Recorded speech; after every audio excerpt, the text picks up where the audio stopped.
Holy William Shakespeare, Tim. It's a 1966 Batman script. Great Scott, Paul. We'd better analyze it immediately.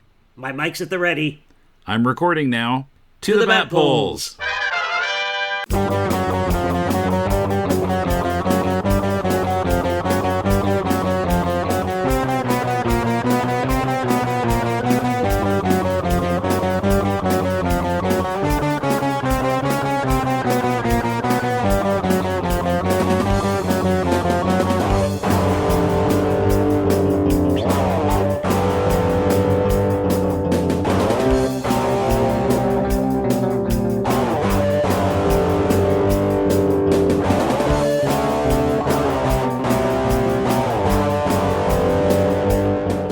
Welcome to the Bat Polls, offering now for just $49.95 the Blaze Inflatable Cloak.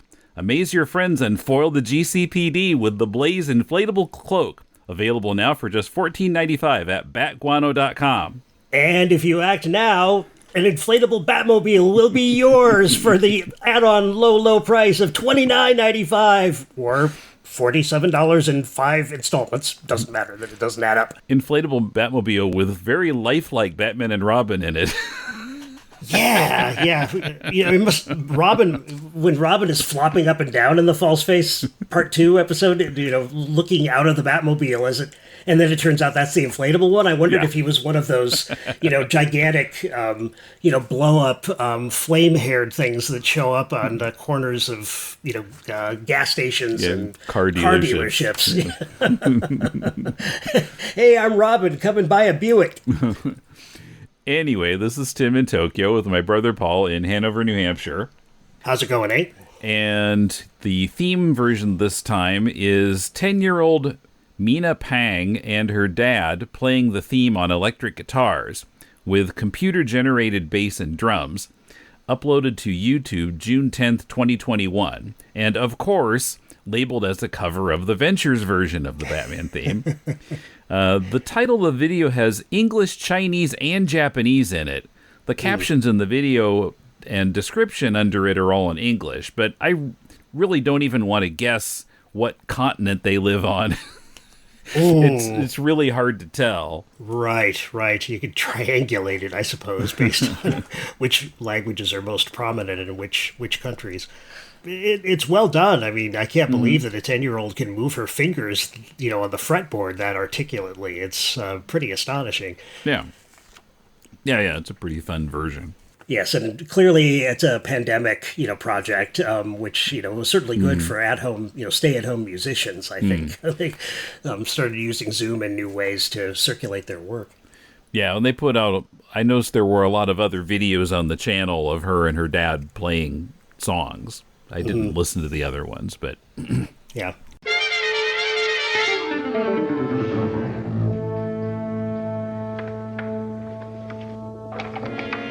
Okay, so this time we're talking about the outline, first draft, and revised draft of True or False Face Holy Rat Race, or as these documents are entitled, simply False Face, with a hyphen, which gets lost in the broadcast version. It's just false space face.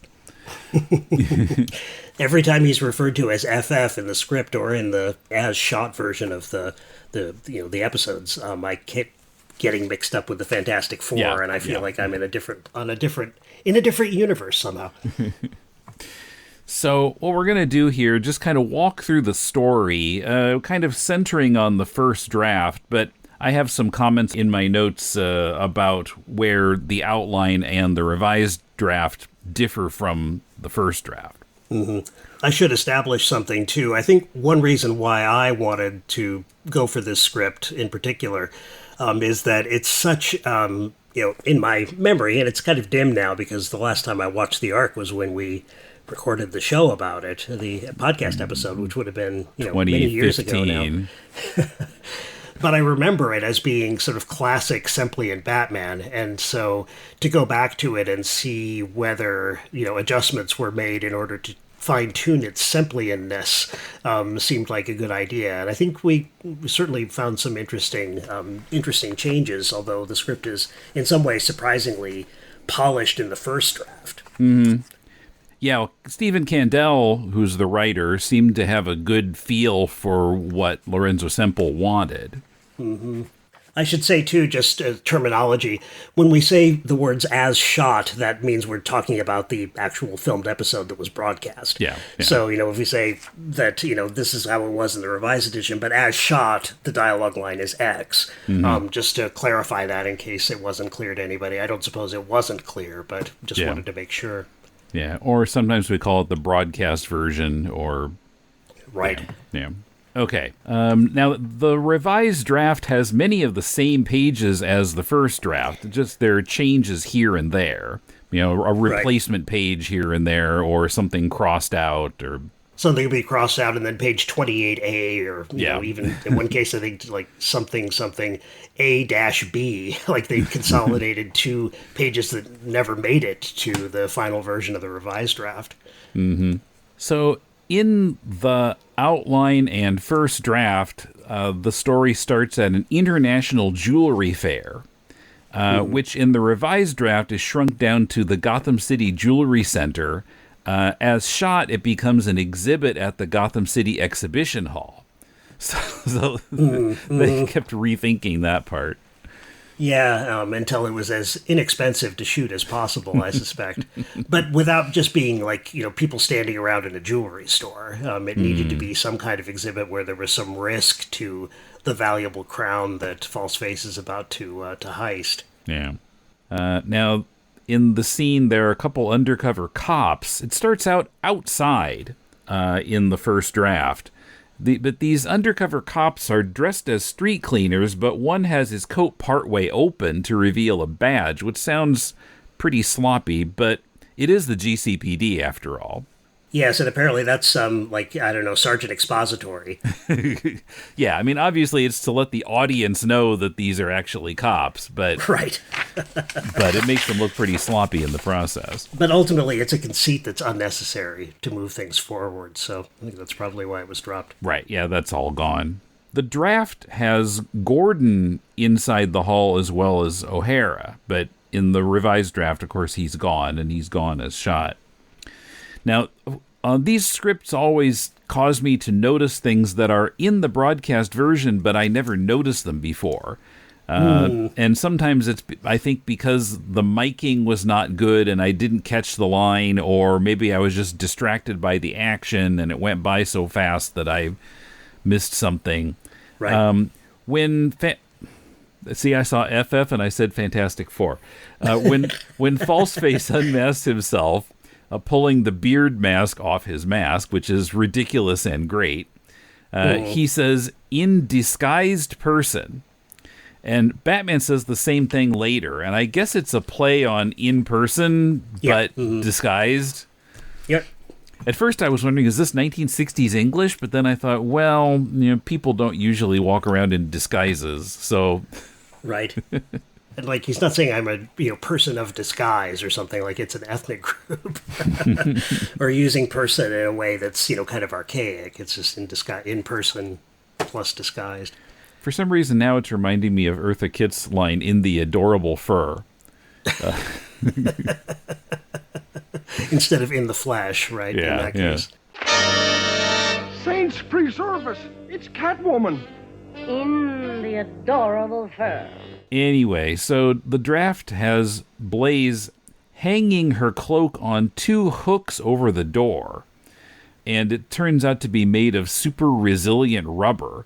But obviously having her hang that is too much stage business. It's too kind of tricky to do on the fly. So by the revised draft, it's the inflatable cloak that we see as broadcast. Yeah, it would look too much like she was putting up a net for them, and we'd suspect her immediately, I think, as well, of being a fake princess. I gotta say, too, that I didn't remember anything about the beard at all. I was sure that wasn't in the final version when I read this. Like, nah, they're not going to do it. And then I watched after reading through all 3 of these treatments, or the outline and then the 2 scripts, I watched it and it's like, by golly, he does pull his beard off and use it as the fuse for the bomb. It's like, awesome. Disguising his mask with another mask. Yes, I guess, Dozier's office hadn't gotten too many calls about, kids setting false beards on fire in emulation of things they saw on the Batman show. So the script repeatedly calls Falseface's truck the Trick Truck, and I'd never been aware that it was called that.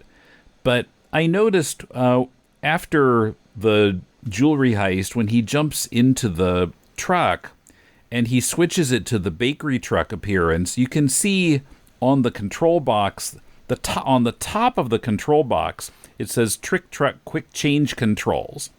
But it's, of course, it's just for a few seconds, and a few of those seconds his arm is blocking it.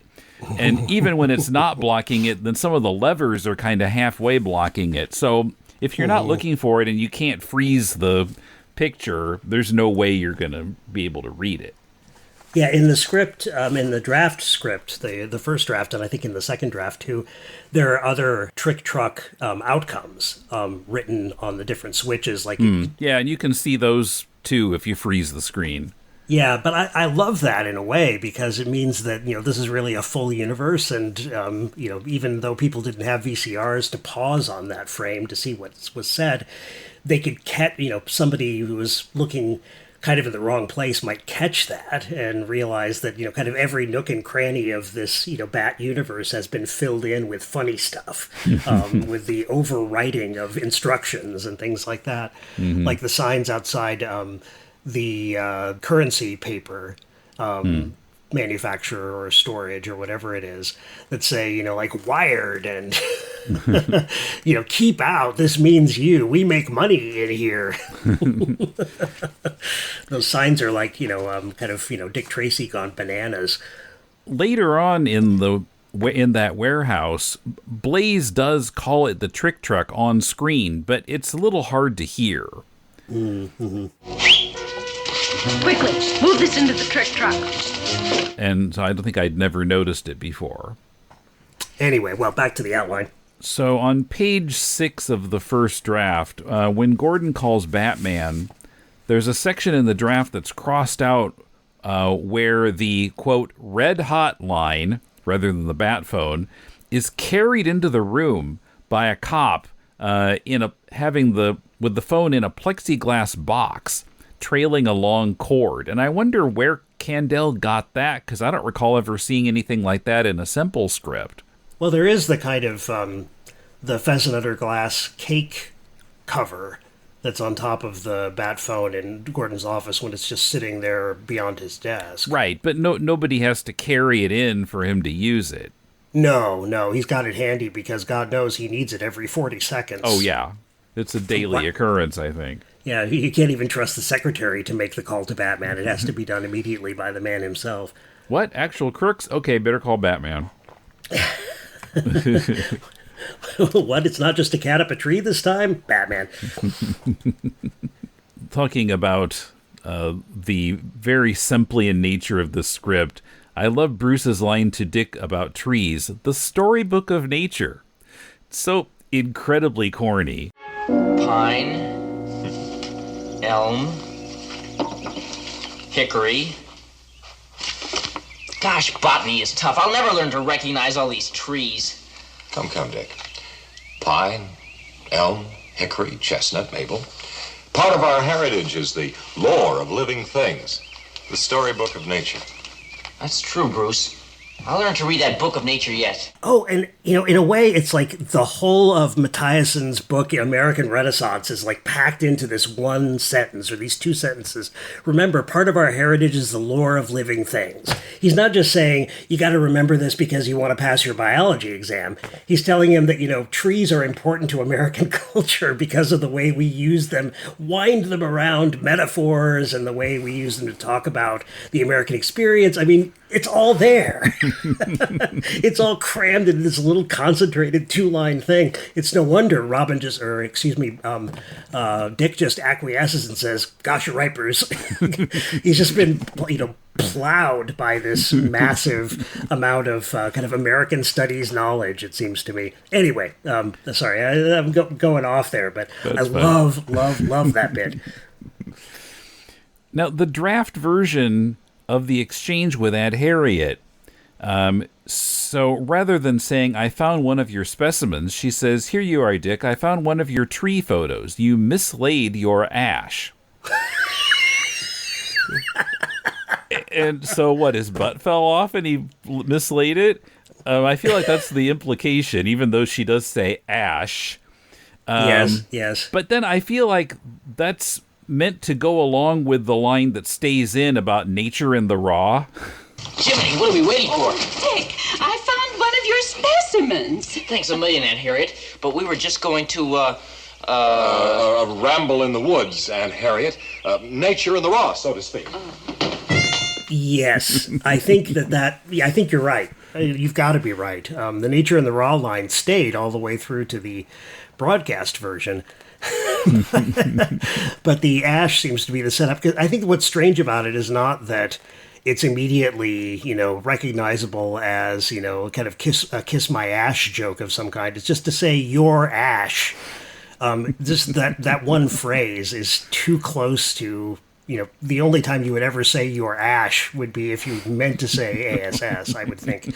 That's the only time that combo of words would ever come up. Now, because my printer is in bad condition and can't print red, I didn't notice this on my printout, and then I read the comments on the board, about the stamp. Jim Aiken pointed it out, and I'm like, what is he talking about? And I had to look at the PDF. So the stamp says BAT, SHIT, and someone has stamped it there next to this exchange about mislaying his ash. And Jim Aiken says he loves that rubber stamp, seen on page 7 of the first draft, punctuating the deletion of Aunt Harriet's clueless ash tree pun. I don't recall seeing the stamp before. Would we assume it was wielded by Horwitz? Seems likely. I would think so, but I like that it's used sparingly. We've this never is the seen only it time before. I've ever seen that stamp before, and it's gorgeous. It's got this kind of, old German script about it, look about it. It looks quite gothic, but, it says right there, this is guano, we got to get rid of it. Who knows? I would love to think that it's Semple, just, waiting for the moment when he could say, this is the antithesis of what this show is supposed to be doing. We're going to give the adults something to laugh at, but not anything like this. This is maybe too self-aware. Mm-hmm. And yet nature in the raw stayed in.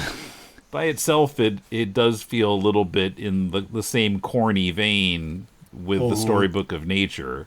But it goes by pretty fast. And I even remember jokes about, or just, description of, we used to go swimming in the raw in mid-1950s films, like movies, Hollywood movies.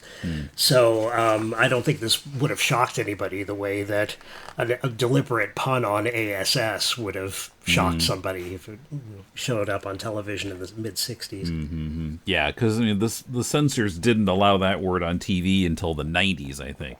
You bet your ash they didn't.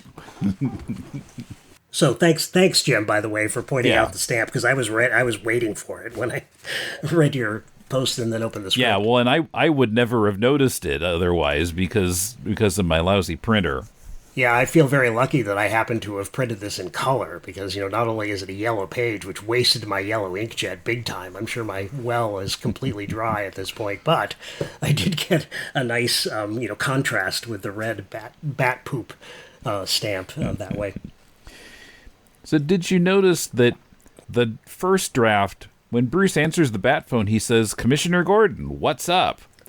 And then in the second draft, it's, "Yes, Commissioner, what's up?" I don't know why Candell really wanted to use "what's up," but Yeah, what's up with that? It's so un-Bat-like because Candell has Batman's speech patterns, the kind of the formality of them down so well at other points in the script that that sounds too slangy for Bruce Wayne or Batman.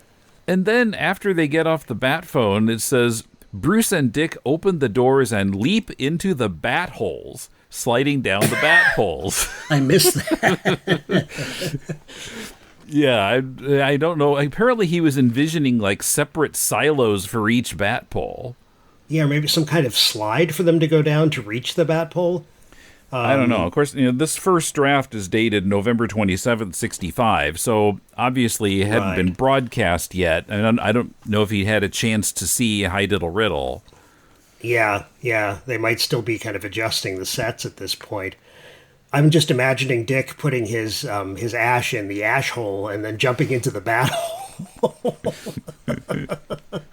One hole after another. And Moe on The Simpsons once called his garage a caw hole. So I've got that joke on my mind, too. Sawate. My name is Stella, and I am the host of Batgirl to Oracle, the Barbara Gordon podcast. Batgirl to Oracle is a podcast dedicated to Barbara Gordon, the first woman to hold the mantle of Batgirl for an extended period of time, roughly 1967 to 1988. The goal of Batgirl to Oracle is to examine the character's history from her first appearance as Batgirl and continuing through her tenure as Oracle. Each episode looks at a vintage issue of Detective Comics or Batman, as well as other books like Justice League and Freedom Fighters, and modern issues of Batgirl and Birds of Prey. I also keep track of news involving Batgirl and other members of the Bat family, and I have a revolving series of segments like Babs in the Tube, which highlights appearances of Babs in TV and film, Shipper Spotlight, which looks at a variety of comic and pop culture couples, gives their history, and determines whether they are hot or not. Reading with Stella, which could be described as an audio drama, or just me reading a book that relates to Babs or doesn't, and of course, the mainstay literature recommendation. I have been blessed to interview writers Scott Beatty and Chuck Dixon on their Batgirl Year 1 work, Brian Q. Miller on his Batgirl run, Dwayne Swarzynski and Christy Marks on their separate Birds of Prey work, and the creators and actors of the Batgirl Spoiled, the web series. I hope to interview more creators and actors in the future. My goal, most importantly, is to make a fun, entertaining, and thoughtful show that people enjoy and from which they learn. Find the show online at thebatmanuniverse.net and iTunes, and follow the show on Facebook and Twitter at Batgirl to Oracle. Thank you, and fly on, Babs lovers. Edward and Alphonse Elric, as a result of attempting the forbidden act of resurrecting their mother with alchemy, have paid the price. Edward lost an arm and a leg. Alphonse lost his whole body, his soul now attached to a suit of armor. Together they search for a way to make their bodies complete again and uncover a deadly plot by their country's military rulers. That's the concept of Hiromu Arakawa's Fullmetal Alchemist, one of the best manga ever made. Tim and Patrick are rereading Arakawa's masterwork in search of interesting sound effects, translation errors, goofy humor, and, oh yeah, a great story. The podcast is The Law of Equivalent Exchange, a chapter-by-chapter look at the manga Fullmetal Alchemist. New episodes every other Monday, wherever podcasts are found. What are you willing to exchange? So, after the commercial break, the draft has some scenes in a different order than they ended up, and it starts out with a scene that was cut. Outside of the GCPD, which of course was Batstock, so any scene written for that part of it was doomed to be cut. So there are onlookers commenting on the arrival of Batman and Robin at the GCPD, one of them saying, "Crime is on the defensive today," and Batman and Robin wave to them, and then they find a sign on the outer wall of police headquarters, "Twinkle, twinkle, little bat, don't you wonder where I'm at?" So, of course, that's all gone as broadcast. Yeah. I wondered about that. I just wondered if there was not really much, in mid-65, there wouldn't have been much convention in place yet about how the, trip tracking Batman and Robin from the Batcave to the commissioner's office might have looked, or whether it was appropriate, conventionally to, put other events in between their leaving the Batcave and their arrival at police headquarters. Yeah, I mean, I imagine since it had all been done as bat stock, they didn't want to have to venture back out there on the lot and shoot extra scenes.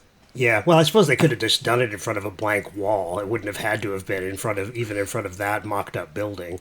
Maybe, although you would expect to see them walking up the steps. Sure, I suppose so. Well, anyway, they avoided that problem by just cutting out this section. Right. There's plenty of, fake messages and false quotes, to go around in the script as written, that you don't need an extra one to kind of, emphasize Falseface's MO. And then page 10, there's a whole cut conversation in Gordon's office about what Falseface has done, and he must be captured and rehabilitated and all that kind of thing. Mm-hmm. Now, in this draft, the scene in Falseface's hideout comes before Blaze goes to the GCPD as a messenger. Oh, good catch. And so the dialogue in that scene, as shot, is changed to show that Blaze is already gone to the GCPD. Mm-hmm. So then after that, as written, is the scene where she delivers it, which is what we start out with after the bat stock is passed. I think it was a good choice to, because as written, one might expect Blaze, the actress who plays Blaze, to be dressed as an old man going into this, to drop off the message, the kind of mash note from Falseface to Batman or to the GCPD.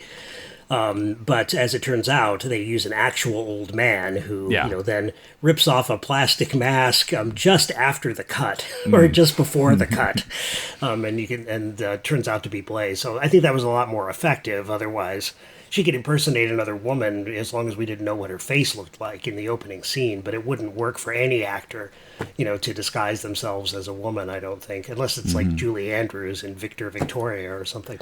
Yeah, I guess I hadn't thought about that, but yeah, I mean, the audience is also fooled. Yes. If you switch the order of the scenes. Right, and we have to be in order for us to understand Falseface's menace, his specific menace. Right, and I think it doesn't do any good for us to know more than Batman. Right. Yes, and it's just wrong anyway. Yeah. Nobody knows more than Batman. There's a line of Falseface's on page 11 that's boxed and emphatically crossed out, where he says, "I won't stand for anybody else hiding their identities. The disguised duo must be A, unmasked, and B, unmanned, or in Robin's case, unbuoyed." What does that mean? Is he going to castrate them? I can see why it was crossed out. I can too, because I get this, this kind of, yucky vision of like gelding horses when I read that little block of text. But I gotta say, this is the opening gambit, I think, in a kind of Freudian undercurrent in this entire script. That, Batman's costume is kind of like his, symbolic phallus, right? And if we take it off, he's unmanned. He's been, stripped down to his nakedness, and his power is gone because he's no longer the, bat creature of the night. But, I'll follow up ludicrously on this as we go. Okay. Now, in a cut part of that scene at Falseface's hideout, it's implied that Kandel is envisioning Blaze as kind of more slinky and sexy than she ended up being played. Someone asks if she won't be recognized in her disguise, and she says, "Silly boy, I'll be concealed behind a simple but impenetrable disguise." She runs a hand down her body and says, "They won't even realize I'm a girl." Well, that's for sure, because she was played by a guy. Conveniently. Until she took off the mask. But you can imagine kind of a, I don't know, Lauren Bacall or Mae West or something. Yeah, a much more exaggeratedly, sexualized figure, for sure. The messenger scene itself is pretty much what we see on screen. But then after she jumps out the window, I found that the script does not explain something that we see on the screen, which is, and again, you have to freeze the screen to see this, Falseface pulls down a sign that says, "This door locked. Please use main entrance." I don't know what the sign is doing there. I don't know why he's tearing it down. And anyway, it goes by so fast, you have no hope of reading it if you can't freeze the screen. Mm-hmm. I was wondering, like, is there something that was cut from the script that would explain this, but it's not even in the script. Yeah, maybe it was something that they kind of worked out on set that Dozier or Horowitz finally decided was just not going to work. Yeah, I mean, there's got to be more to it that we don't see, but it must have been decided at a later stage. Yes, were they attempting to give someone a false entrance, to send somebody through a false door, to capture somebody? I don't know. It's hard to reverse engineer it. So, page 16, we're at the Ladd Armored Car Company, and we learned that the Batman-lusting secretary is Miss Limble. Her name is not in the broadcast version because the line where Mr. Ladd addresses her has been cut. Mm-hmm. So I checked the credits, the closing credits, to see if the character's name was there, but the actor's name isn't even there. She's uncredited. Her name was Brina Howard. Okay. And I learned that she also appears in The Joker's Last Laugh as Miranda Fleece. Do you remember her? It's in the very first scene. She's coming out of the bank and getting in her convertible, and she is approached by this panhandler, and she gives him $100 bill. Right, and that turns out to be counterfeit. Now, in Joker's Last Laugh, she's credited as Holly Hayes rather than Brina Howard. And she used the name Holly Hayes in some other things she appeared in, too. Mm-hmm.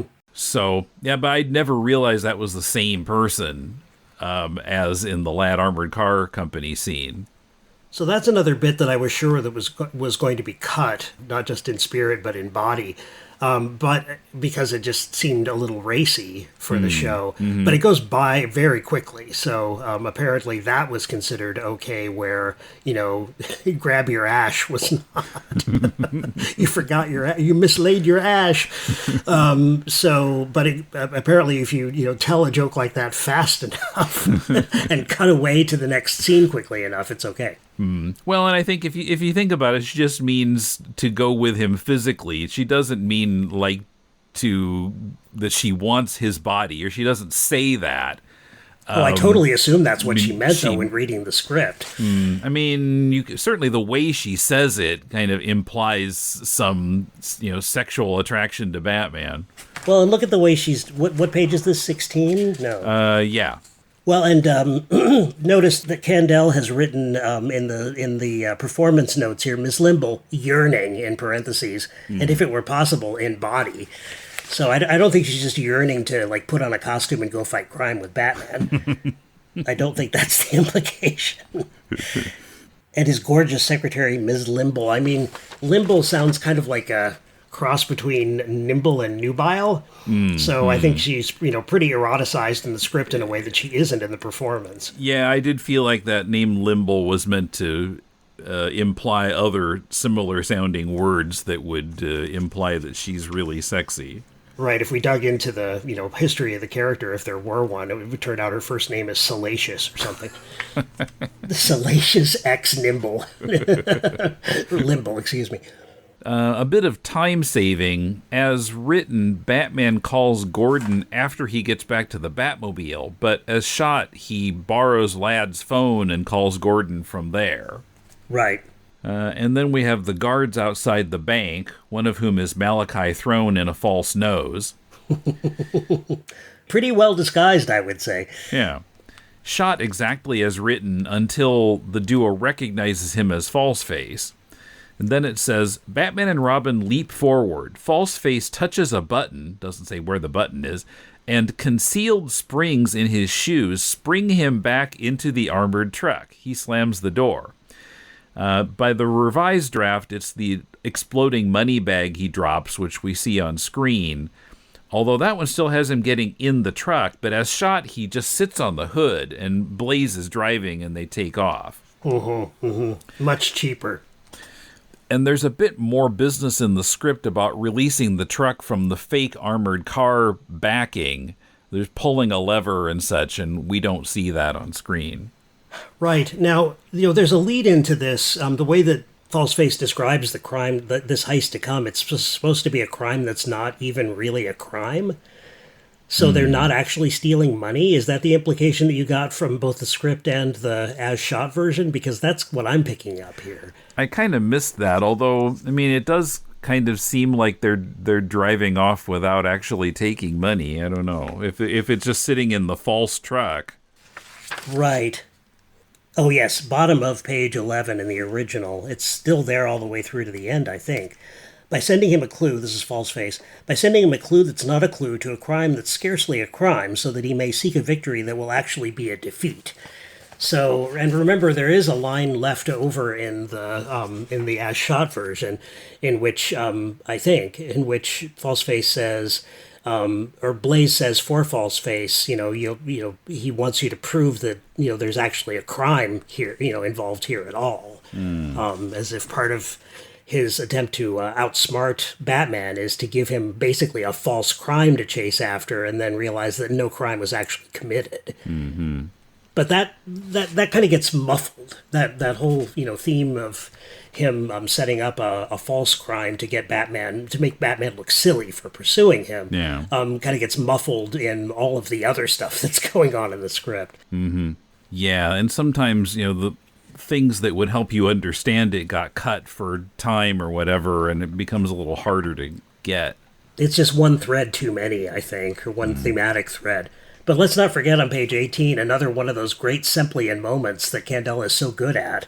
Batman says it's obvious once he's caught Falseface. He realizes that one of the guards is actually Falseface.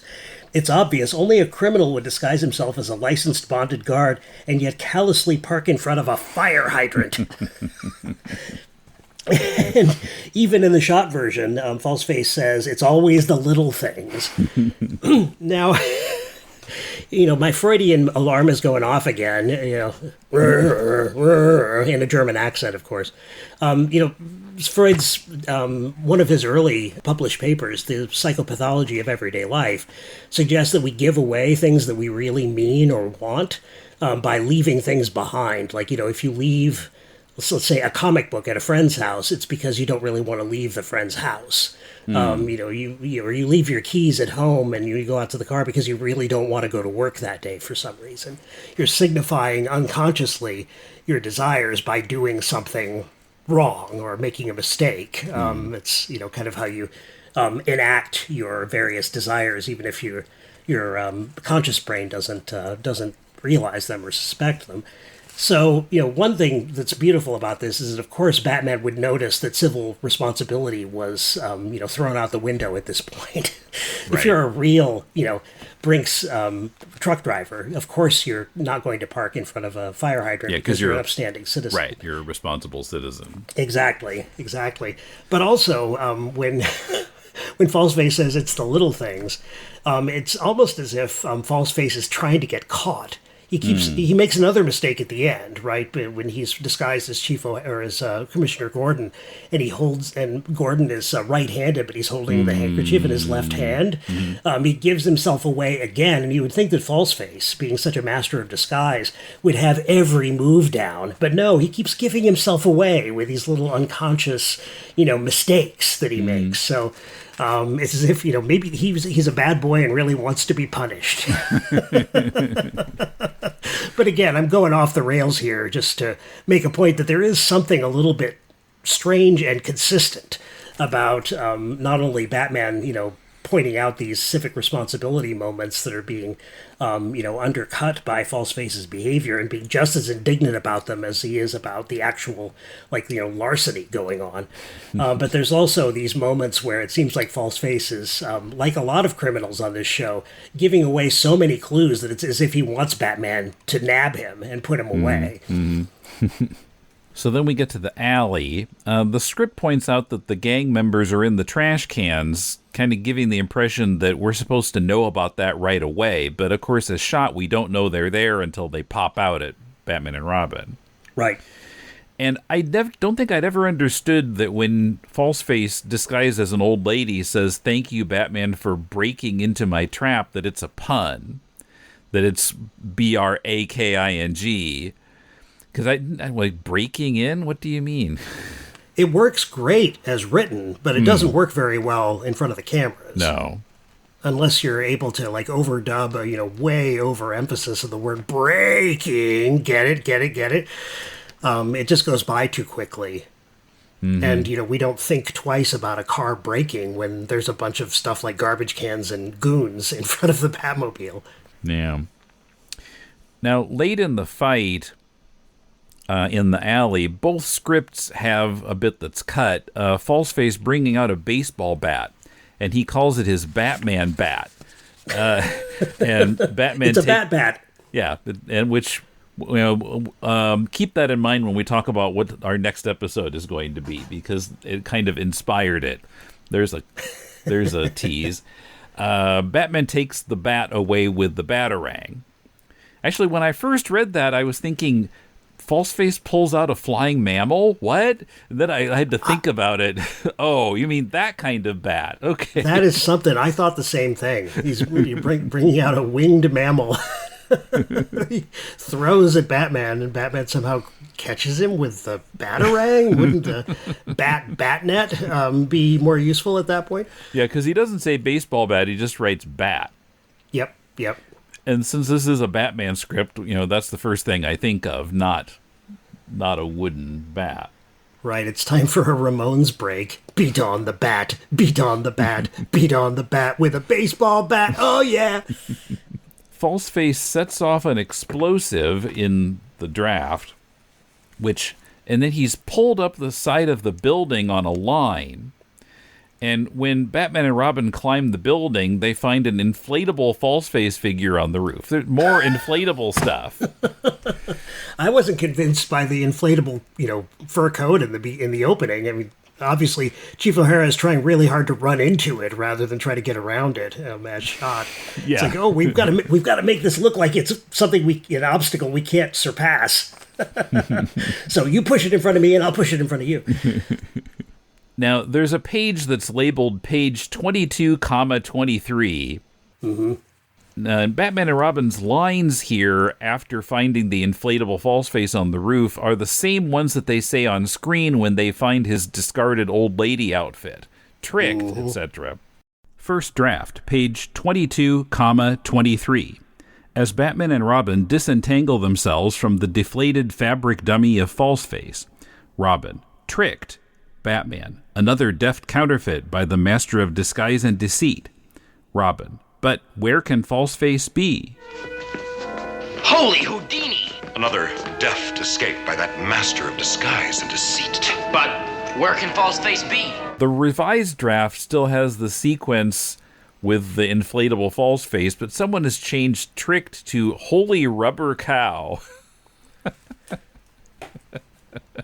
What was going on in Dozier's or in Horowitz's office? I have no idea what that could possibly mean. Well, I guess it was holy cow, but then like the inflatable thing is rubber, and so yeah, but it's not a cow. It's you must be right, but maybe they just wanted Robin to say the word rubber. I mean, between that and Ash, Candel's got a pretty dirty mind, it seems to me. He's just kind of, trying to inject. Exactly, right in the battle. He's trying to inject as much salaciousness as he can into the script in every nook and cranny, so to speak. Oh my gosh. The script points out that Blaze is at the wheel of the truck disguised as a police truck when Falseface appears as O'Hara to O'Hara. And she supposedly smiles at O'Hara before Falseface steps out. As shot, you don't even notice her unless you're looking for her. Right. And I gotta say, as shot, the evil laugh at the end of the scene going into the commercial break really works because you can still hear the laugh after the music ends. It's the last thing you hear as it goes to black.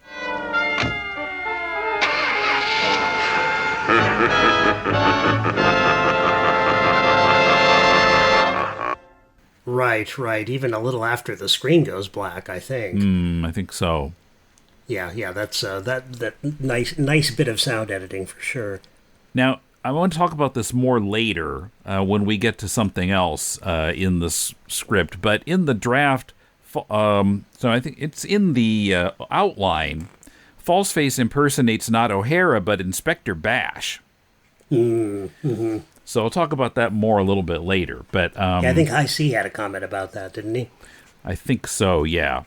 Then comes a Batcave scene, which is cut down a lot as shot. The first 2 pages are gone, which have Alfred bringing in sandwiches, and there's some discussion of their analysis of the paper that Falseface's message is written on. Mm-hmm. And it picks up on screen with Batman getting the resulting data. Yeah, I think the error that Kandel has made here is that he's writing a movie scene rather than a television episode scene. That we just need to get right down to the details, and then you can extrapolate from there. But you don't need to extrapolate your way to the point where, we are analyzing the paper on which this note was written. Just need to get that out there. Right. Page 27, there's a moment that makes it from the draft to the finished product where Batman borrows $1 from Alfred. 87.6.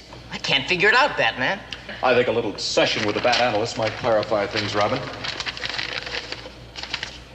I seem to be short of cash. Alfred, have you a dollar bill? Certainly, sir. And on the board, Crispy Critter said, one bit makes me wonder if it was a topical reference or just a coincidence. Batman asking Alfred for $1, and the line from the Phyllis Diller series, The Pruitts of Southampton's theme song, "We are out of champagne and I'm stuck, my dear. Ask the butler to lend you $1, my dear." And he says, well, both ABC, both from 1966, and Phyllis did do a cameo later on Batman, so, shrug. Wow. That's a really excellent point. Pretty obscure, but maybe somebody in 66 would have caught it.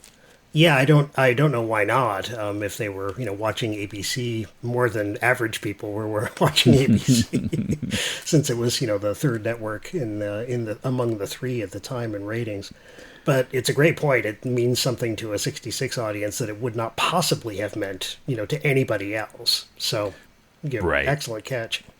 So at the end of this Batcave scene, bottom of page 28, someone has crossed out the words "Robin drives up, slides over," before Batman leaps in to the Batmobile. And of course it's wrong both because Robin can't drive yet and because the way that it's set up, there's never any need to get the Batmobile out of some garage and bring it around. It's always right there.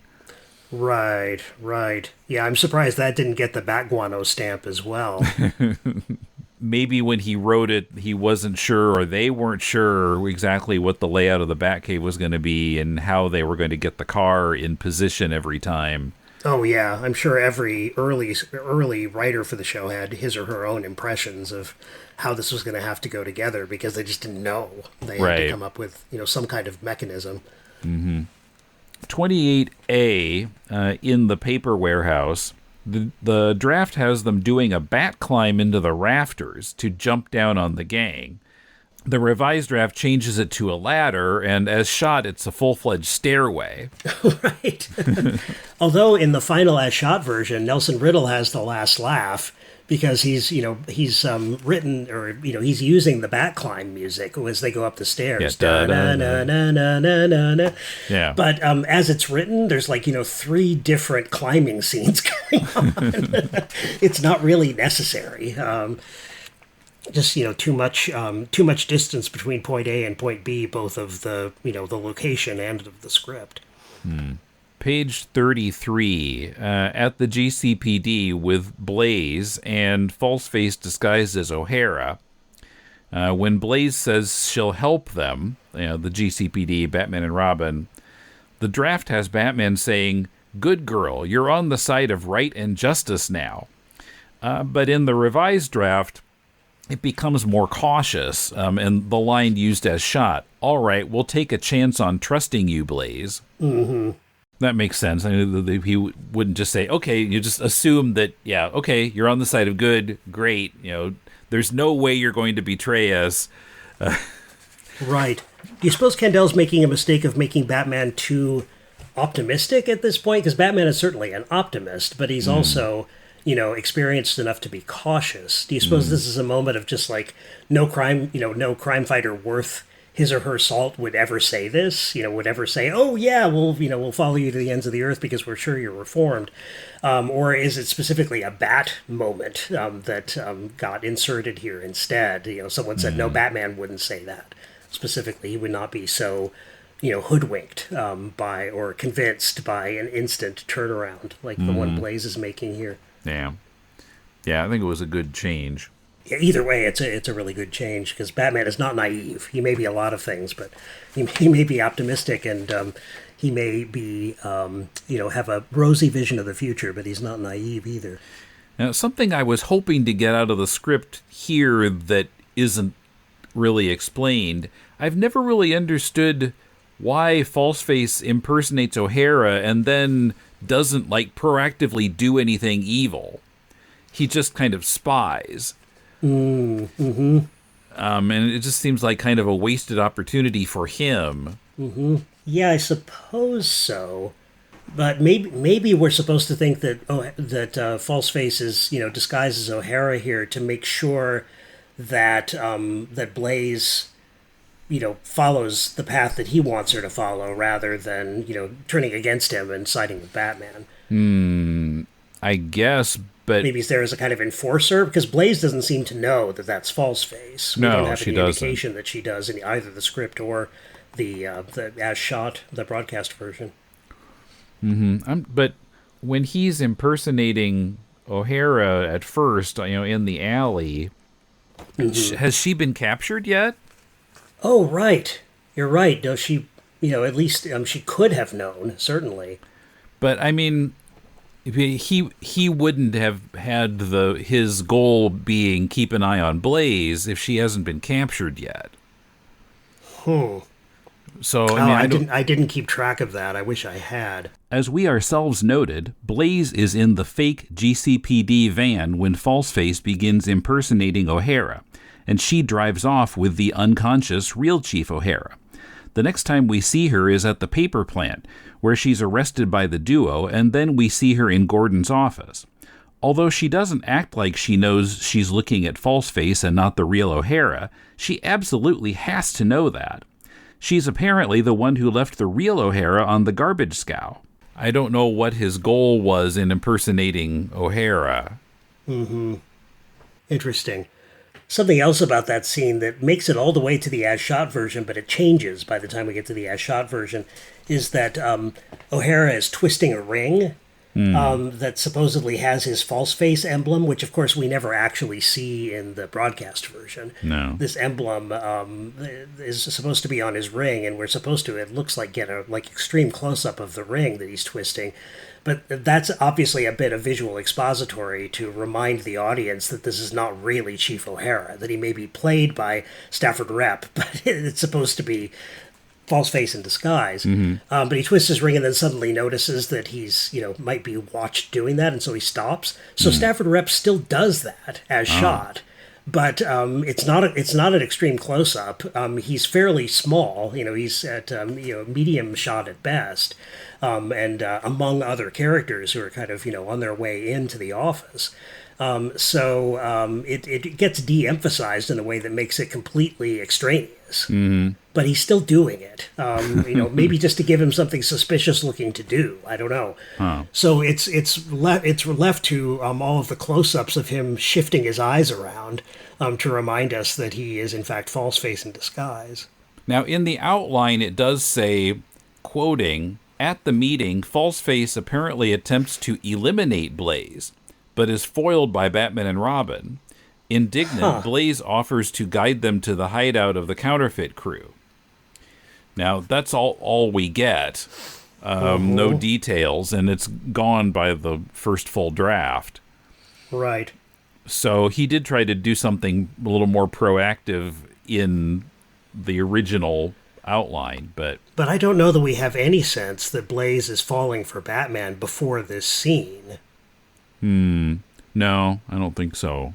here she touches his hand and then says, "Oh, I got carried away," and that comes all the way through the script's drafts and into the broadcast version. Although it's not very convincing because there's no close-up that suggests that she really means it. So at that point, we might be, forgiven if we realize that, oh, yeah, in fact, she's just trying to kind of seduce him, and then she gets him, with the candy machine. She traps him and gets him gassed in the subway station. The draft has the duo and Blaze at the entrance of the subway station, which is boarded up. Of course, we skip that and we go straight into the station. The outline has them actually riding a train. And no one else is on the train except the motorman, who, of course, turns out to be Falseface, and he gasses the duo on the train. Now, obviously, that would have been pretty tough for them to pull off. Not least because L.A. had no commuter train at the time, so where were you going to shoot it? And even if you wanted to do a location shoot, you'd have to go to some other city. Right. And there's no money and time for that. No, and what they've probably got here is a pretty convincing set of a subway station, the interior of a subway station, which must have just been on the Desilu lot, I would guess. But there's some signs up that even suggest, the kinds of British tube signs you see that say, enjoy a weekend in the country with the tube, take the underground. There's a picture of a guy wearing like a straw hat, like he's, going to the beach, maybe to Gothy Island, perhaps.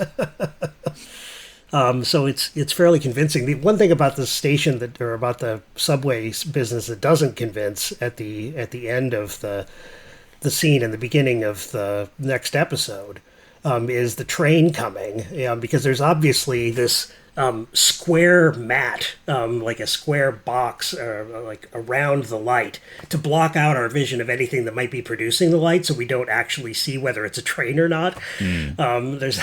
It's just, the light is shining from behind this big square opening that just makes sure that we see the headlight of the quote unquote train and nothing else. Maybe this is a problem with high def. Like we never probably would have seen that, the slightly different shading that shows us the outline of the square cut out of the big chunk of wood or whatever it is that exposes the light. But anyway, that's more a complaint about the cheapness of the special effects, but it is pretty convincing otherwise, I think. Yeah, and I'm sure nobody would have seen that on 1966 TV. Absolutely. You'd be squinting too hard to try to see the image at all, especially if it's fuzzy like it was in the 70s when we couldn't get very good reception. Yeah. Very good reception on the Batman show. When Blaze asks for a candy bar, both scripts have Robin saying candy, actually fresh fruit is healthier. That's a Batman line, man. Yeah, so of course it's changed to Batman, and of course Batman has to be more pedantic about the grammar. So he says fresh fruit is much more healthful. Because the fruit is in good health? It's healthier? But of course, everybody would say that nowadays. But, if he's going to be a grammar scold, he's going to say healthful. Thank you, Mrs. Smith. Man, that was an excellent grammar save, Tim. Don't say, hey, I don't want any hay. Yes, exactly. So ninth grade English teacher whom we both had in ninth grade. Although the don't say, hey, that was my kindergarten teacher. But anyway. Yes, that's right. So the fresh fruit line is classic, civic responsibility Batman, and he definitely needs to have that line. So that's good news. In the subway station in the script here, Blaze kisses Robin. I'm guessing on the cheek. It doesn't specify where she kisses him, but I'm assuming... Sorry. You misplaced his ash again. Yes, precisely. It could have been on the lips, was what I was thinking, but I think it would have been like they kiss in that case, and then it's a whole other dimension. And he's supposedly a teenager, so I'm guessing it's on the cheek.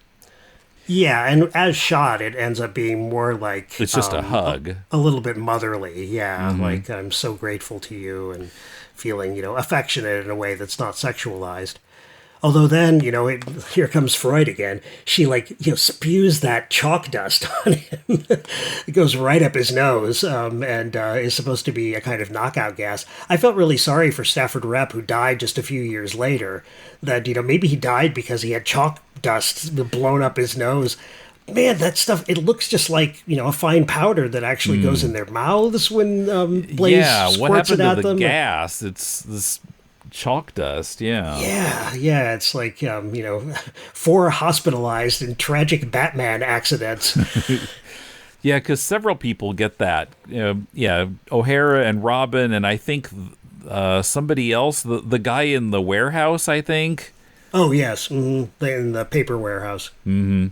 Oh, and I just have to throw in that the makers of Saran Wrap and Glad Wrap must have been thrilled by this episode, because not only does Dozier's very, very low top of budget line ensure that they're using what looks like Saran Wrap or Glad Wrap to cover the crown when they find out it's a fake plastic glass case, and O'Hara just shoves his hands through it to grab the the phony crown that's been left behind. But when Batman and Robin are supposedly held down by epoxy that would, stop a bull elephant, as Falseface says, it's clearly Glad Wrap. So, you can wrap your Jell-O in it and keep it fresh, and you can bind Batman and Robin if you're ever committing a serious crime in a fake subway station. Right. So, yeah, when they're tied to the tracks, the lines in the script are pretty much what we see on screen or hear. Only notable thing to me was that Falseface says he's putting Batman on the express track and Robin on the local track. He says, a slower train, but a smaller victim. Insulting to the last. And also, Robin says to Batman, if it has to be, there's nobody I'd rather go with. And I was thinking, don't let Dr. Wortham hear that line out of context. Yeah, exactly. Or even in context, it's a little ee. But he means, I'd rather die with. Yes. But it's a little corny for Robin, I think. It was probably better that it was cut. Yeah, and it seems more appropriate to one of those moments where they're tied back to back and there's, bubbling oil coming up to their necks. And there's, time to, it just doesn't, it might seem appropriate in a different context of trap context, I guess. But instead, we have Malachi Throne turning around and saying, thanks, Saran Wrap, to the camera. Product placement starts, many years before we ever imagined that it did as historians of advertising. So now we're in part 2, page 40. As always, the recap of part 1 was rewritten a lot. Yeah, a lot. And let's not forget that at the bottom of page 38 in the original draft here, somebody has written in red way too many pages for part 1.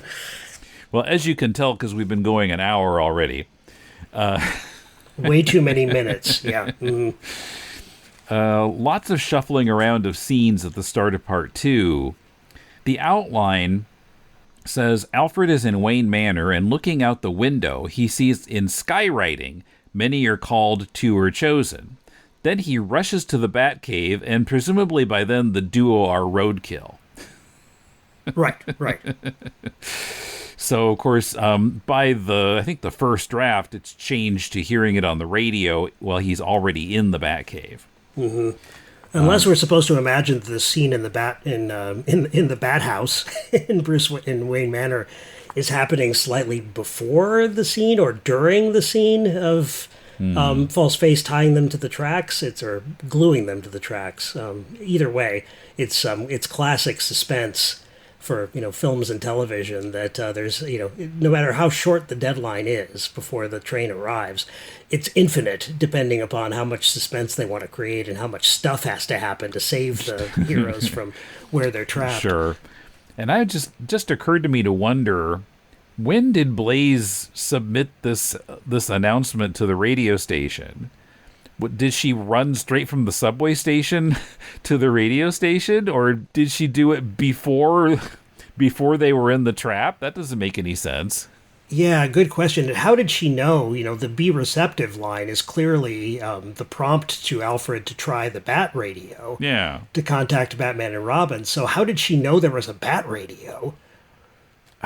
Yeah, so and many. She showed up at the radio station, which has no call letters, by the way. It's just the Gotham City Radio, public. I don't know.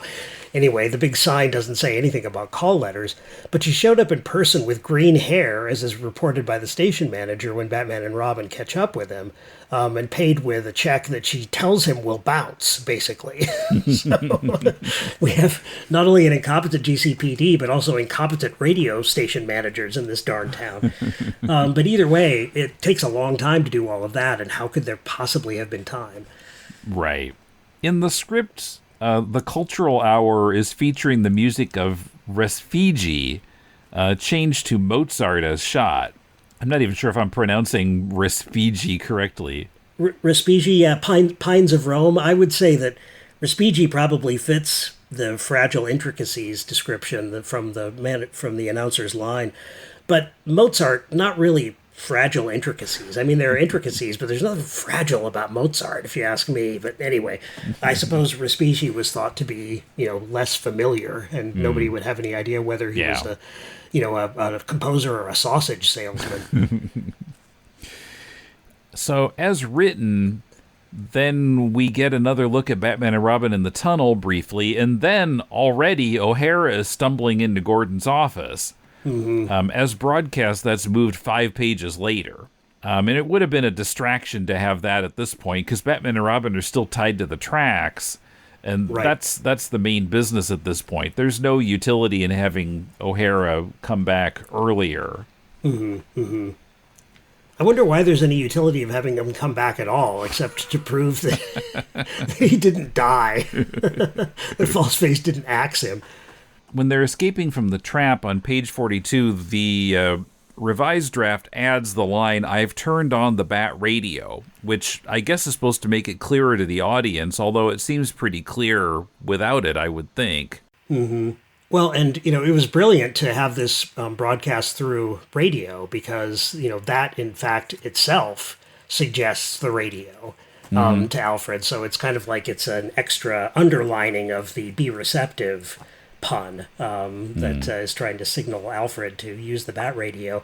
Skywriting wouldn't really emphasize the radio receiver aspect of Alfred's what Blaze wants Alfred to undertake.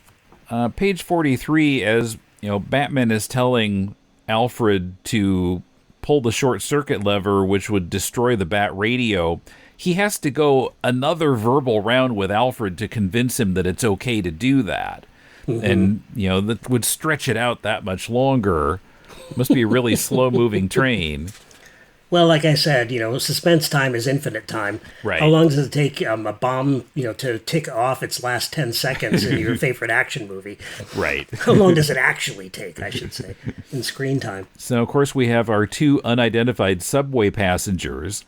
And, earlier in our podcast run, we tried to figure out if those 2 were celebrities of the time. Right. And concluded that they weren't. And I think this is another more proof that they're not, because, like the window cameos, we know were written much later and they were not in the scripts. And so yes. I would think if these were celebrities who were doing cameos, which probably, wasn't happening very much this early in the series anyway, I would think that then the scene wouldn't be in these scripts because it would have been written later. Yeah, that's a really useful deduction. I think it sounds very plausible. Celebrities weren't clamoring to be part of the Batman, family to show up in those window cameos until after the show had, been broadcast for a while. Mm-hmm. So there wasn't necessarily any call to fit celebrities in. Yeah, and again, this was written, before the first broadcast. I don't know when it was shot, but probably in the early weeks of the show, and it wasn't quite the sensation that it would be a couple months later. Yeah, it might have been shot, anywhere between January and March, I suppose. Well, I think, wasn't it broadcast in March? Yeah, I guess you're right. Yeah, March 9th and 10th. Okay, so maybe late January. The woman's line gets changed from fighting crime, no doubt, to fighting crime wherever it may be. Mm-hmm. Like in the bat hole. Yeah. Or the train hole. In the outline, Batman uses the bat plane to skywrite a response to the other message, to thine own self be false. Ka-ching. So, we got another writer putting a bat plane in without explaining how they're going to do a bat plane. Right. That's life in the bat plane for you. The scene of Alfred fixing Batman's torn sleeve as they discuss the radio message is originally placed here, but as shot, it's moved after the next scene, which is the scene in Falseface's hideout where we see the gang in the funhouse mirror. Mm-hmm. So these two scenes are switched. Now, the mirrors are in the script, and Kandel used them more in the greatly changed climactic scene, which we'll get to. Mm-hmm. It's one of those cases where the setup stayed in, but the payoff was cut. Yeah, it just became another plot beat. Yeah. But, there wasn't time to be careful about those things. For sure. Blaze tells Falseface in the script that Batman is a capable crime fighter, but as shot, it's changed to a fine crime fighter. Mm. And were they thinking maybe capable sounded too much like faint praise? Possibly, although you'd think, she's trying to undersell her affection for Batman, so fine seems a little bit more intense than capable. Yeah. Yeah, I'm not sure why that got changed.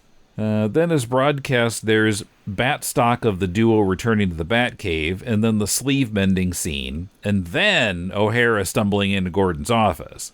Right. Then we have Gary Owens on TV talking about Falseface and O'Hara's ordeal, but the revised draft moves the scene from Wayne Manor to the Batcave. Mm-hmm. So the first draft has a whole conversation between Aunt Harriet and Bruce and Dick about collecting more tree specimens. Mm-hmm. And Dick has a winking comment, "We hope to collect a very important specimen tomorrow, eh, Bruce?"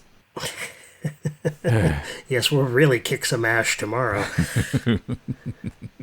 Both scripts have the radio station program manager as Mr. Bevins, but as shot, he's Leo Gore. Mm-hmm. No idea why it was changed. Yeah, I don't know. That darn Leo Gore, perhaps? They're preparing us for the appearance of Catwoman's accomplice. And I was a little surprised that Batman calls him Gore, just as he calls him Bevins on page 48 in the original script, rather than Mr. Gore. Mm-hmm. Because, Batman is clearly, for the most part, a lot more formal than that with his people in respectable positions like a radio station manager. Although he is a little bit short-tempered with Bevins/Gore because Bevins seems to be Bevins or Gore, I'll just call him Gore now because that's how he ends up, is, appears to be taking religion lightly for a moment, at least in Batman's opinion. That's another great civic responsibility Batman moment that I thought was going to be cut because it actually brings up religion, which could be controversial, even to bring it up.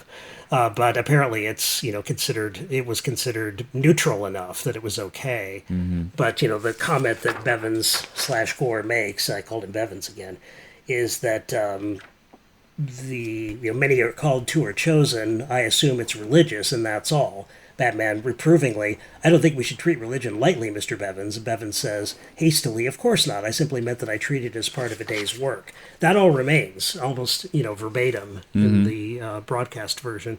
Now, Leo Gore is played by Michael Fox. Not Michael J. Fox, but Michael Fox.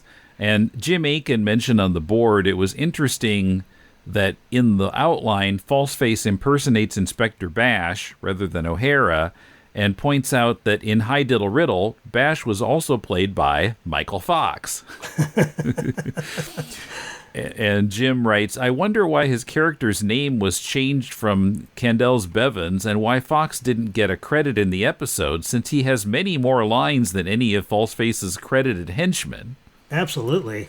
Yeah, it seems like they were just kind of randomly choosing which minor characters to put in the final credits and which ones they were going to leave out. Yeah, I was going to say maybe some are are equity and some aren't, but if they're not equity, they shouldn't be on the show in the first place. You know, the union was pretty tight about that with the studios and individual production companies. And by the way, a quick holy deja vu for late 80s soap fans. Many years later, Michael Fox would show up on 16 episodes of Falcon Crest and 225 episodes of The Bold and the Beautiful. Wow. That's a lot of episodes of anything, but way too many episodes for anybody of The Bold and the Beautiful. My ex-mother-in-law used to watch that show religiously, so I got to know it fairly well. The program manager says he's thought of something that might be useful. In the first script, Robin says, "What? Out with it, man," which is pretty gruff. Changed in the revised draft to "What? Spill it." But in the shot version, he just says, "What is it?" Much more refined and Batman-like. Can't have the duo harassing citizens. That's right. I love how the guy is so heartily congratulated for not missing the fact that the woman had green hair. Did you notice she had a second head sticking out of the back of her neck? Wow! So perceptive. But, this is another example of these ridiculous bits of dialogue that are played straight. Where, Semple would say, not jokes, but just, playing it straight is what makes it funny. Yes, exactly. After that, there are some really big differences in the scripts. As shot, this is the point where there's a discussion in Gordon's office about how Falseface will replace real money in the vault with counterfeit money. And then the scene where he and his gang break into the vault, and then the duo are inside the vault, and the cops arrive, and there's a fight. In the outline, the robbery happens in the final act, but Falseface gets away disguised as the bank president. Right. Oddly, the first draft has Falseface not actually robbing the bank. Instead, I think both of these scripts have Batman and Robin watch from the Batmobile as a guy comes out of the bank with a wad of money. Falseface approaches him as someone from the government currency office and says they're worried about counterfeiting and can he inspect the guy's money. And of course the guy hands it over. Falseface runs off with it, driving the truck, and the duo follow him. This ought to be a lesson to us all. Yeah. What not to do, or who not to give your money to just because they stick their head out of a car window and say, "Hey, I'm an official. Can I check your money to see if it's counterfeit?" The script then rejoins the shot version as Falseface is driving with Blaze handcuffed to the inside of the cab. And the exchange where Blaze calls him a monster gets moved to after we see the duo arrive at Bioscope Studios. Then, rather than the scene with the hanging net, which doesn't quite make sense to me, really, in the script, Falseface has used the plastic adhesive that he used in the subway station to glue Blaze to the outside of the back door of the trick truck. And the duo chases the trick truck, and then one of the false fronts in the studio lot is pushed over, and Batman brakes short enough to avoid it, using the parachutes in the back of the Batmobile. Robin makes a quick call to Gordon. Then a stone is thrown over the Batmobile attached to a rope, and I guess repeatedly this happens, and the gang are intending to weave a net around the car. Batman tells Robin, "Batblade," and Robin pushes a button and a huge knife pops up from the hood of the Batmobile. Batman starts the Batmobile moving, and the Batblade cuts the ropes neatly. Man, I'm glad to hear you describe this in your own words, because I was having so much trouble visualizing all this crud happening. It's like, why so inefficient as to like not use just a prefabricated net and instead throw rocks with rope on them tied to them? You ever try to tie a rope onto a rock? I have, and it ain't easy. It doesn't really work unless the rock is huge, probably too huge to throw it that far. So, and although as shot, it doesn't really work well either. They do use a prefabricated net, and we have a nice mobile shot with a camera apparently attached to the back of the Batmobile, so it shakes as the Batmobile is driving forward to give us a kind of, bat's eye view of driving into the net once it drops. But they don't actually go into the net; they just kind of stop in front of it, and so it doesn't work either way. No, and then they cut it down with a bat laser, and it falls on the henchman, like as if that's what it was there for to begin with. Yes, suspiciously so, in fact. Yeah, didn't work out, but Kendall makes it so complicated that it had to be changed, I think, in order to make it practical in any way in front of the camera. Yeah. Also, George Barris didn't put any big knife in the hood of the Batmobile, so that wasn't going to work either. Yeah, well, my Frighty sense would definitely be tingling if there was a giant, knife sticking out of the Batmobile that ends up saving the day. Then, going on with the script, they managed to use the ropes to ensnare the gang, but, it's done differently, of course, in the shot version with the actual net. Then in the broadcast version at this point, Batman calls Gordon to come get the thugs and says it's time for a little trickery of our own. That's not quite the same in the script. He doesn't have that line. He does say something that carries basically the same meaning, though, I believe. I'm just looking at my notes rather than the script. What happens in the script? Well, let's see. This should be around page 53 or so. Of the first draft? Yeah, well, probably of both. But yeah, there's the bat blade on 53. Okay, then Robin says, netted them neatly. And Batman says, we'll leave that meshed mob for the police. I want Falseface. Okay, got it. And so they take off. And so then we get the scene where Falseface shoots the cannon at the Batmobile and seemingly destroys it. And then the duo appear in the real Batmobile. But in the script, instead of stepping out and approaching the trick truck on foot, Batman shoots a laser that busts the truck's tires. Which makes more sense in terms of justifying Falseface switching to a motorcycle. As shot, the tires are all good and Batman and Robin are out of the car, so why doesn't he just drive off in the van? Other than to leave Blaze behind. Well, and possibly to be more maneuverable. It is hilarious, though, as shot, to watch. It's like a Benny Hill episode to watch Falseface, zipping away on his motorcycle, and Blaze, having convinced Batman and Robin to chase him on foot, chases him on foot. So they're like, they're running around these various sets at the Desilu backlot. The old RKO backlot, I think, and where Gomer Pyle was shot, endlessly chasing Falseface on his motorcycle. The revised draft is pretty much what we see on screen, with Batman approaching on foot and saying it was an inflatable Batmobile.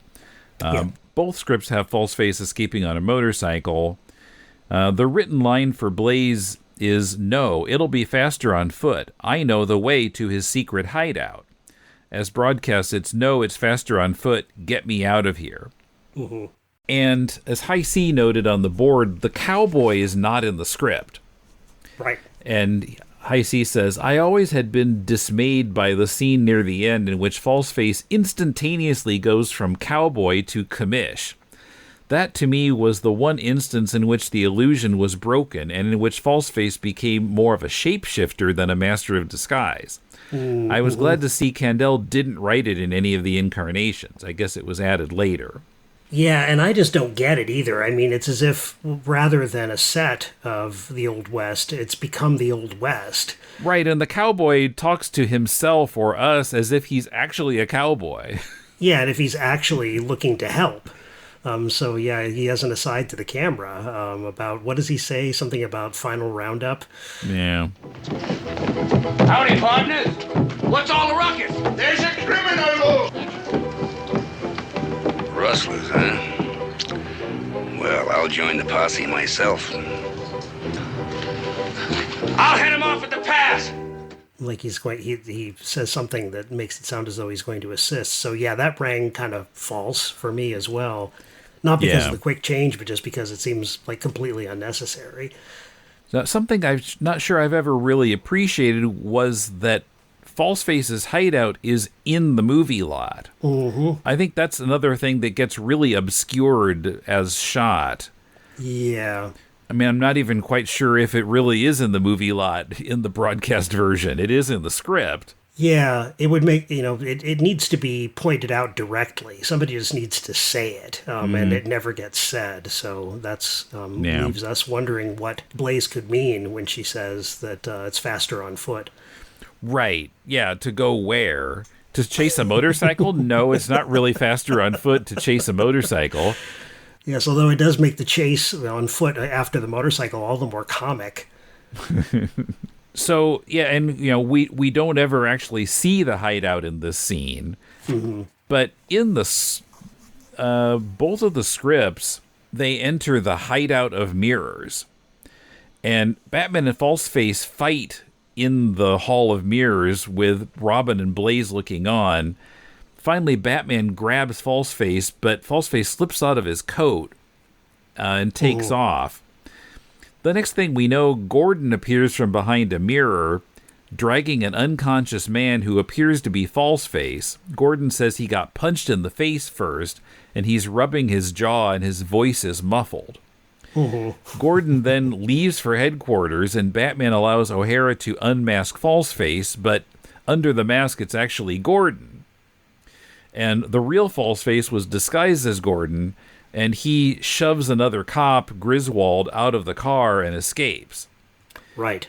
So, as in the outline, Falseface escapes, which, struck me that I've been, compiling a Bat Bible of, rules of the show, and I added, Batman always catches the crooks in the end. They don't get away unless it appears they've died. Right. As happened with Catwoman twice. Mm-hmm. Now, Batwinged Hornet and Jim Aiken both prefer the original ending, with Falseface escaping. Hornet says, I write this not with any wish that it would have set up a second arc for the villain, but it would have been yet another unique and unexpected end for a villain, like Catwoman's apparent death at the end of Better Luck Next Time, instead of the expected capture at the end of Part 2.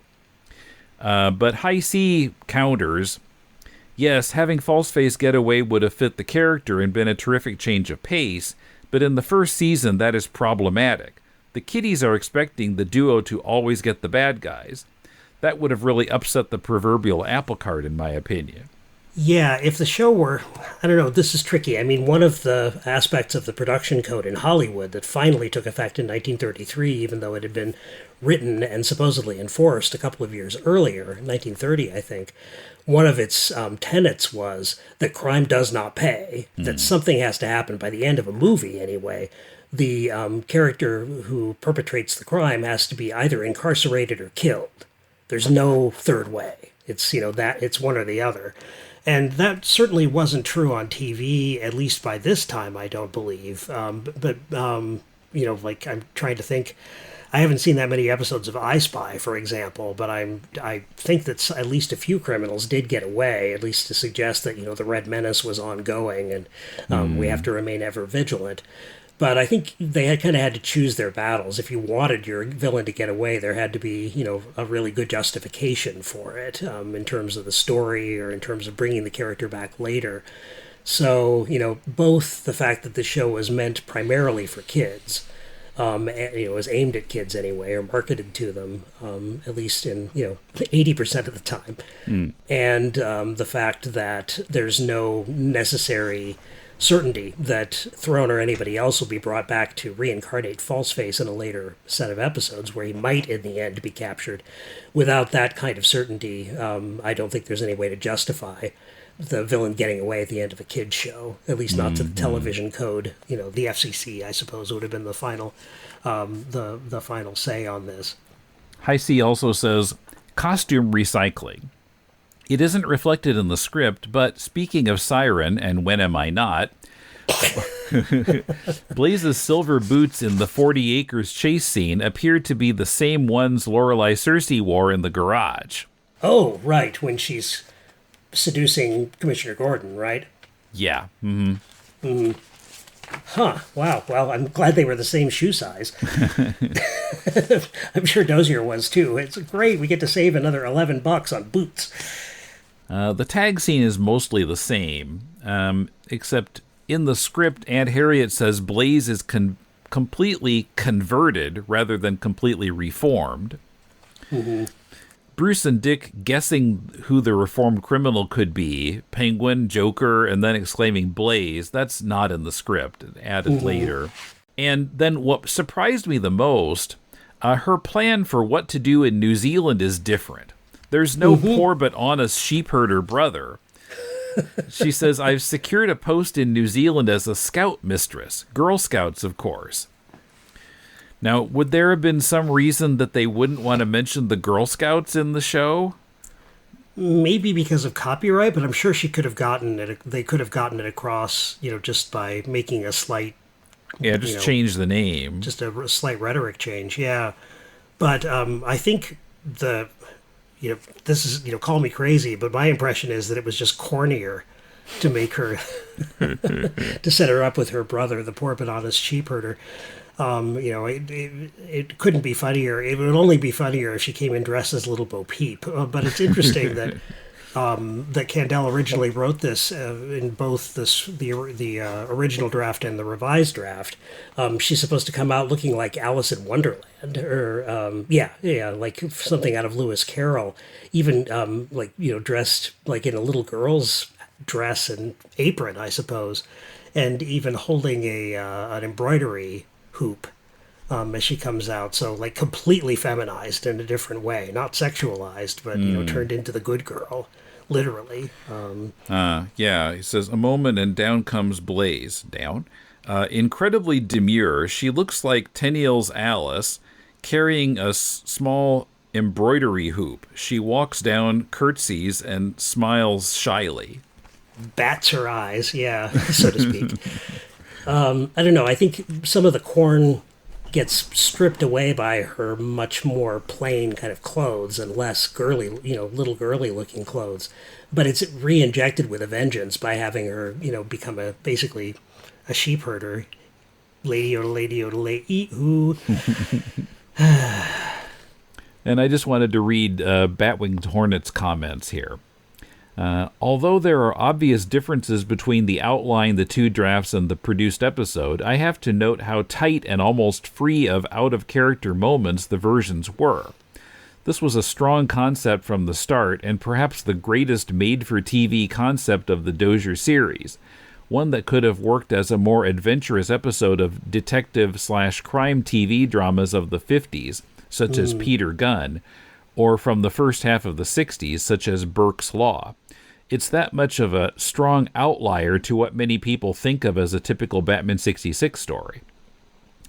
The aired episode was near perfect, but I felt it would have inched over the finish line into TV perfection if it retained the outline's ending with Falseface escaping. Yeah, I'm not sure how I feel about that. I mean, obviously, I agree with High C that it would have been a problem to let him escape, but I'm not sure which I would have preferred. Yeah, I'm not sure I can say either. I mean, I think that what we got was what we were inevitably going to get out of the broadcast version because of the TV code issues and the expected audience and even the time that the show was on. And it was on, it was broadcast at an earlier time than the more serious dramas that were clearly meant for adults. But, I think that everything else that happens in the episode, including all of the extraneous dialogue that is just there to remind us that Batman is Batman, that Batman is, civic responsibility Batman. He's very concerned with language. He's concerned with how we describe the world around us, and how we think about crime versus justice and all of that. There's, there's so much great Bat stuff in there that's not necessary to the plot that I wish Kandel had written more and, even better scripts than he wound up writing for the show. Because he certainly had it in him to do the character the way that we appreciate it the most, and the way that Semple seems to have wanted it to be. Greetings from Wayne Manor Memoirs, a podcast dedicated to exploring the Batman mythos. Each episode, we research a character, story, contributor, or piece of pop culture related or adjacent to the Dark Knight, and try to understand why these topics are important to the Bat mythos.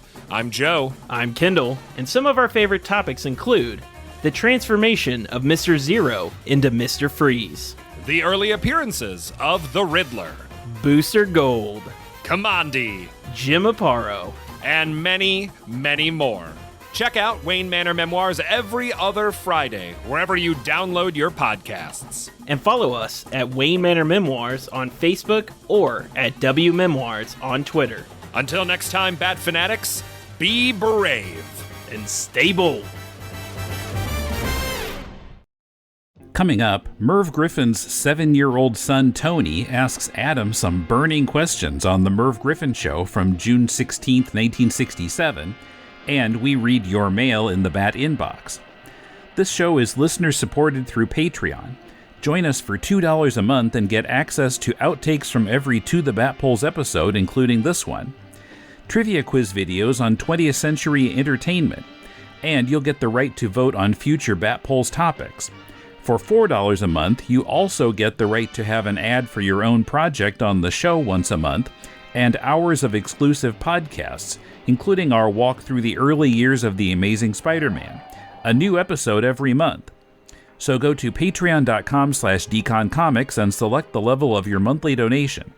Thanks for listening, and thanks for your support. Adam, do you get along with children? Yes, I have 2 children, and... Oh, do you have 2? And I get along very well with them, and other children, too. What do they as a matter of fact, I met your little boy. Yeah. Is it all right to say his name? Sure. Tony? Sure. I met him downstairs, and he's really delightful. Why, what do you do? He reminds me of my son, Hunter. What'd he say? He just came in, and he said, you don't look so much like Bruce Wayne. Did he say that? Yeah. And he said... Did you say that, Tony? Yeah. Do you want to come up and shake hands with him? Come on up, shake hands with Adam. Oh, watch this.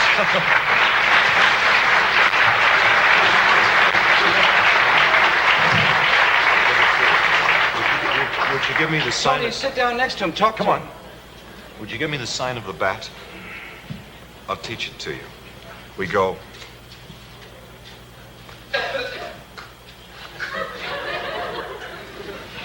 It's the sign of the bat, Tony.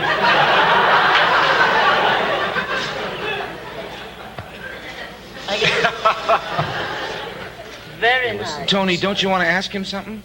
I don't know what to do. You told me you asked me upstairs about something that you don't understand on the show. Oh, that. Yeah.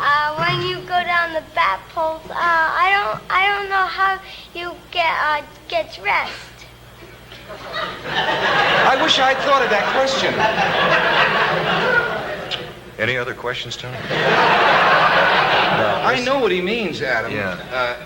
Because you slide down that thing, and when you get to the bottom, zowie, pap. We're zap. dressed. Tony, I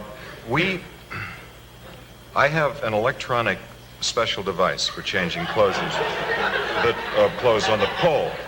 But when I travel, I can't take it with me. That's why I didn't, tonight. But we have a wardrobe man. I've got to be honest, Tony. We have a wardrobe man who used to be a fireman.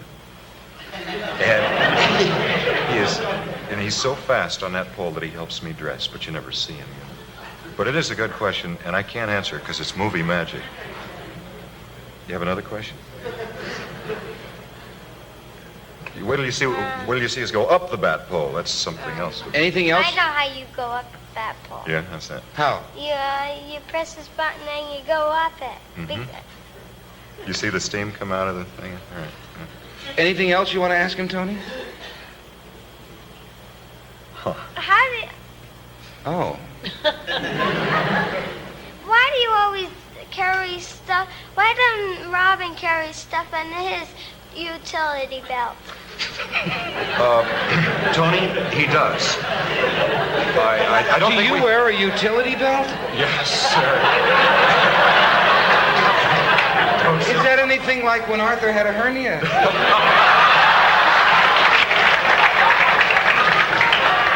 Just don't sit too close to my utility belt. But, no, he carries things in his utility belt, but he has a smaller utility belt. And he doesn't get the chance to use it as much, Tony. Bat Inbox, your reaction to our discussion of the unused Joker jury outline. Go ahead. Okay, so High C writes, about to listen, but the first thing I noticed from the treatment is this, pardon me, moderators, no sexy dame. I can envision steam coming out of Dozier's ears a la Mr. Slade and Spacely and his fedora, if he is wearing one, flying off and hitting the ceiling in his office. Pile! He's also not enthused about the time in the makeup chairs to make the henchmen's faces and hair match Cesar Romero's. Then, after listening to the episode, High C wrote this, quote, after listening to it, these are my thoughts. Don't ever stop saying, na-na-na-na-na-na-na lawsuit. It's still funny. Well, I'm sure that's debatable. Thanks for understanding my inability not to say it. I don't have a switch to flip on that. It just comes on every time. Good observations on the lines of fingers that Hodge changed and the ones he kept. As you noted, it does seem like a mashup of two ideas. Then again, Season 2 was full of such arcs in which the Part 2 villain objective had little to do with his or her Part 1 caper. Think Impractical Joker, Catwoman Goes to College, etc., etc. In fact, I am surprised that they didn't rewrite or develop this for Season 2. It would have been an easier retooling, for instance, than the aforementioned Impractical Joker. As for why it didn't cut the proverbial mustard for Season 1, as you say, there were a lot of other Joker stories in the hopper and mostly more cohesive ones. Other possible reasons. One, as I noted before, a lot of extra makeup would have been necessary, that is, to make the goons look like Cesar Romero. Time in the makeup chair costs money, extras would have been needed for those long shots, even if, as you said, they cut to Cesar for the close-ups. I'm sorry, I keep calling him Caesar because that's what we used to call him, and Cesar because I'm pretty sure that must have been how it was pronounced. I know that's how Dozier pronounced it in those coming attractions. Right. Number 2, perhaps the jury concept cut too close to the Mad Hatter script, also in development, at least in the opinion of Dozier and Semple and maybe Horwitz. 3, someone on the Batboard once noted, I'm not asking you to spend any money with Laramie, but I assure you I'm told there is Dozier paperwork backing this up, that ABC was fast-tracking the Mr. Freeze script. They liked the idea, they liked having Sanders, who was still a name, and wanted it moved up in the rotation. Thus, Dozier and Semple would have wanted Max Hodge to focus his energies on rewriting that, rather than on developing this any further. It's certainly plausible. It seems like a very reasonable deduction. Yeah. Thanks, IC. Yeah, and then Batwing Hornet says, as always, you guys deliver interesting shows. Thank you. The Joker jury concept sort of proves that some ideas from the comics were just beyond being TV material. I had to pull Batman 163 to take another look, and the concept was too absurd for Hodge to really do anything with it. Think of it, Hodge, who crafted a coherent threat and truly sinister villain in Mr. Freeze for TV, and Sanders had much to do with that as well, was saddled with a silly one-off from the comics where the duo are facing off ultimately against a pack of Jokers. Like IC said, it's so much easier to draw a bunch of Jokers than it is to make up a bunch of Jokers and put them in front of the camera. Even in the slightly off world of Dozier's Gotham City, the story would not work, unless the first season had been shaped to be more like the third, where all attempts to separate Batman from the kind of plotting one might find on a Peter Potamus cartoon were tossed out of Dozier's office window. That's a low blow. That is just outrageous. Peter Potamus. Well, I'm kidding. But it's a great example. It's so interesting, he goes on, that issue 163 featured a house ad for Detective Comics 327, the first New Look appearance of the Bat characters. To me, the ad, and considering how it represented the start of a major evolutionary change from the simplistic work now discussed, makes me wonder how Greenway would have adapted comics well into the New Look era, or into the Robbins Novick period. Without the lingering Golden Age goofiness of early Silver Age comics Dozier used as a source, would the mid to late 60s comics have helped the series or changed it for the better? Interesting. Yeah, they did go back kind of a ways for a lot of the comics that they adapted. Although in other cases they didn't go back very far, like the Riddler story. Riddler was pretty recent. Yeah, the Riddler story about him impersonating various movie comics was drawn by Infantino. So it was part of the New Look era. But it's a really interesting question. Had Batman always been the Robbins, Novick, Denny O'Neil, Neil Adams Batman that came, after the New Look had gotten revved up, would the series ever have been produced? There wouldn't have been that sense of the kind of jocularity and no holds barred cartooniness of the Silver Age Batman. If that hadn't existed, I don't know if Dozier would have been convinced that this was worth doing. The problem for Dozier initially was it was way too goofy, but then the decision became, maybe if we played on the goofiness and made the audience realize that we knew how goofy it was. But if it were already serious and that people are still running around in these ridiculous costumes that look a lot sillier in front of a camera than they ever do on the comics page, it's less likely, I think, that Dozier would have been convinced. Yeah, or they could have tried the approach they used with the Green Hornet, but I kind of wonder if it would have been renewed. They might have had a one-season show on their hands, as with Green Hornet. Sure. And of course, this is just speculation. Historically, the Comics Code would never have allowed the kind of more, serious, bloody, violent stuff with, a fair amount of death and real threat that goes on by the time we get into the O'Neil Adams comics of the early 1970s. That just wouldn't have appeared in a comic book, between the covers of a comic book at that time. Yeah. Okay, so next time, we're planning another one of our looks at Batman references or parodies in non-Batman cartoons. In the past, we've talked about things like the Batfink series, Catman in the Waldo Kitty cartoon, and another Catman played by Adam West on The Fairly Odd Parents. But we haven't yet talked about Bob Seger's Catman-Do. We'll have to think about that one. This time we'll be talking about an episode of the 1988 Ralph Bakshi Mighty Mouse cartoon called Night of the Bat-Bat. See, there's the Bat-Bat. Oh, man, the connections you make are beautiful. I know. I was reading that script, and he said, I call it my Batman bat, and I thought, why did he just call it a Bat-Bat? Hey, I just remembered that cartoon from a million years ago. We need to talk about that on the podcast. And I went to YouTube, and there it was. It's both our scourge and, our glory, I guess, that we have these, Rolodexes of mass culture in our heads that we simply can't get out. When I saw Blaze pull, in the script, when Blaze pulls the gas shooter out of her hair, she pulls everything out of her giant, pile of hair, I thought of Don Adams saying, the old gun in the wig trick. It's the second time I've fallen for it this month. So, yes, Night of the Bat-Bat, and then also we'll talk about Adam West's appearance on The Simpsons in the Season 4 episode Mr. Plow, 1992. Yes. Mr. Plow, that's my name. That name again is Mr. Plow. We've got a lot to look forward to, folks. So we'll see you again in 2 weeks at the same Bat RSS feed.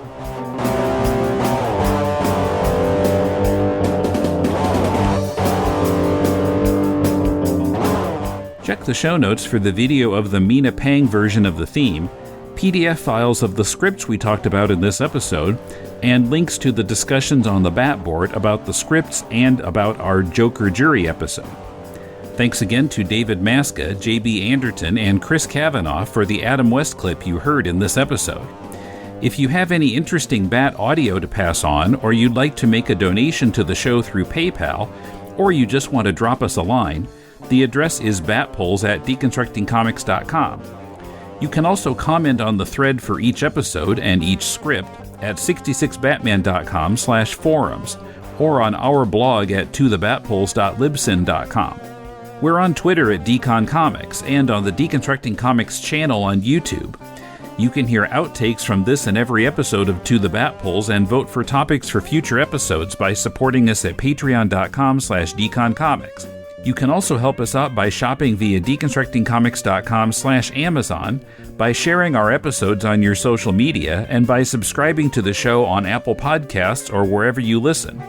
And spread the word. Let all your friends who are Batman 66 fans know about the show. Next time, more non-Batman cartoons featuring Batman or a close facsimile.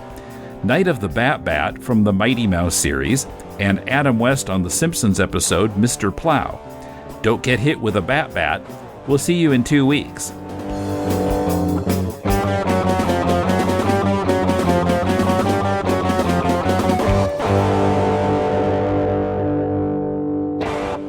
To the Bat Poles is a production of DeconstructingComics.com.